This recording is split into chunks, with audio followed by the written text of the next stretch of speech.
Hey, beautiful ones. Welcome to my guide on how to create a lush tropical garden. Yes, that's what we are going to talk about today. Whether you live in a warm climate like I do, or even people who live in very cold climate, sometimes all they want is just to have a tropical oasis, a beautiful tropical space that they can be in and enjoy. Now, I am going to share the rules that I have used to create my tropical garden with you today. So, the first thing you want to do if you're going to create a tropical garden, you must start with tropical plants. And the thing is, right now, in this time that we live in, you can find tropical plants that are hardy to zero. And so, what you want to do is look to see if you can find some tropical plants. In addition to finding the tropical plants, this is a tropical papaya. You see how the foliage is big. This one here is a bougainvillea. Then we have over here lots and lots of palm. So the thing is, if you don't live in a warm climate, this might be a little harder to do, but it's not impossible. Once you can get 6 to 8 hours of sunlight per day, you are in luck to create your tropical oasis. Also, you will need well draining soil. Now, I'm actually cleaning up the garden. The thing is, if you have soggy soil, what you can do is actually do your tropical garden in all containers. I have seen that where people do their entire tropical garden in containers. But there are a few plants that really say tropical. And the first one I would say are palms. See these palms? They just say lush tropical oasis. So you want to start off by having a few palms in your garden. And here I have foxtail, I have the Christmas palm, I have the bismarcka. I hope you can see it. Yes, it's right behind there. See the bismarcka? So you can have that also. I do also have a plant that I think is highly tropical, and that is the Musienda. Now, if you don't have the Musienda, you can think about the Hawaiian tea plant. That plant right there, the Hawaiian tea plant, that says tropical also. I think, let me see, another plants that say tropical is right here. We have the Exura. This says tropical. But let me show you the plant that really says tropical. Let me go over here. See more palms. So make sure you have a few palms. And then I want to show you this one because it belongs to the bird of paradise family. Oh, and you can have some philodendrons too because they also, when you see a lot of philodendrons, you think tropical. Notice it's a lot of big leaves. You see that? More palms.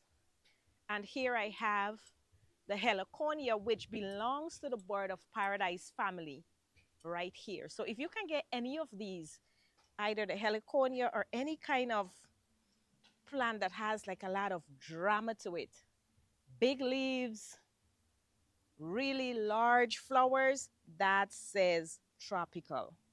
Then what you want to do is understand that in the tropics, we start off with what is called the canopy. So your palms, your bananas, your big plants, they will be what is called your canopy. All right, so let me show you. Let me show you the bananas. If you look over there, you will see that we have a lot of papayas that form our canopy. Then we have a lot of palms and even bananas. Let me go over to the banana and show you. That is what forms our canopy. Let me come over here. See that? That's another palm right there. And then that's a banana. Big leaves, you see that? That says tropical. That spells tropical. So you want to have these kinds of plants. And then Underneath these plants, which is called the understory, that's where you're going to plant like your pine. See, that's a variety of pine right there. Then I have another variety of pine right here. This is another pine. I also have a lot of gingers. If you look there, lots of gingers underneath there. Along with that, I have like the sanchezas. All of these plants form what is called the understory. So you will have your big plants, like your palms and your bananas, and then under that is where you have the understory. If you're going to have a tropical garden, another thing that you have to think about is how you're going to water the garden. Here in the tropic where I live, we get a lot of rain. Actually, our water table is very high. This side garden right here, I do not have to water this garden at all because the water level is so high under here that I do not have to think about that. But if you live in a place where you want to have a tropical garden and you don't have that kind of, moisture, then you have to think about what kind of system you're going to put in place. Because one thing I can tell you about tropical plants is that they love moisture. Not soggy, but you have to make sure that the soil is moist for tropical plants. Now, to maintain moisture and to suppress weed, I'm going to share with you something that I do, and it's really illustrated right here. And this is called intensive planting. If you go out, say, on our streets, and you look at how the plants grow in their natural environment, this is what you will see: intensive planting. That is to say, they're all the plants they're growing together. We have Boston fern, we have this little palm right here, we have some coleuses in there, we have coscomb, sanchezas, a philodendron, and they're all growing together. And this is what you're going to do if you want to suppress the weed.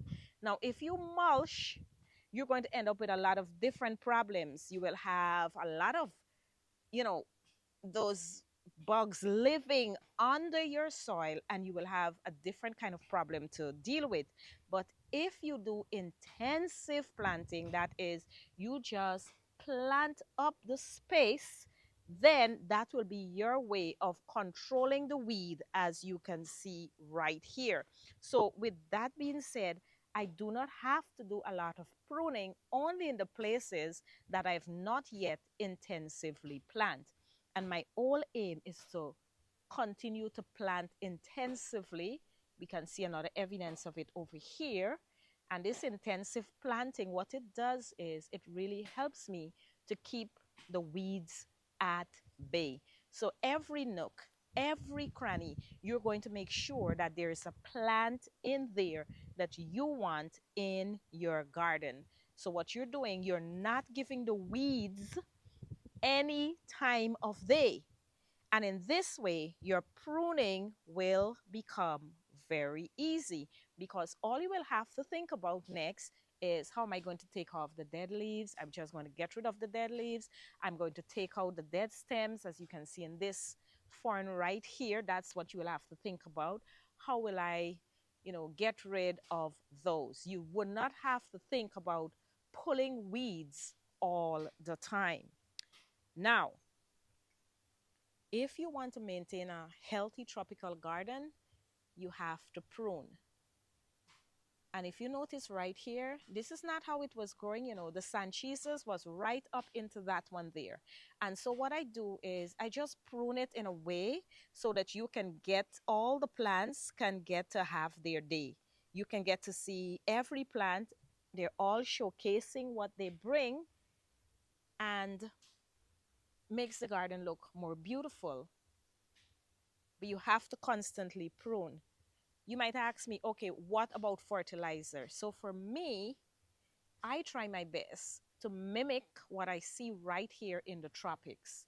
And what I notice is that there is just the animals there. There is intensive planting, as you can see over there. and then the animals just have their droppings and everything is growing fine. So what I do, I use a lot of horse manure. That is my fertilizer, nothing else. I think that creating a tropical garden is really beautiful. It's such a vibrant, happy space. And if this is something that you want to do, I am sure if you just follow those, little tips that I've given there, you can end up with an amazing paradise. All right, so that's what I want to share with you, and I want to thank you for watching. And if you enjoyed this video, please don't forget to like, subscribe, and share with your friends who might want to start a tropical oasis. And once again, I want to say to all of you, those of us who love gardening more than life, happy gardening. Bye.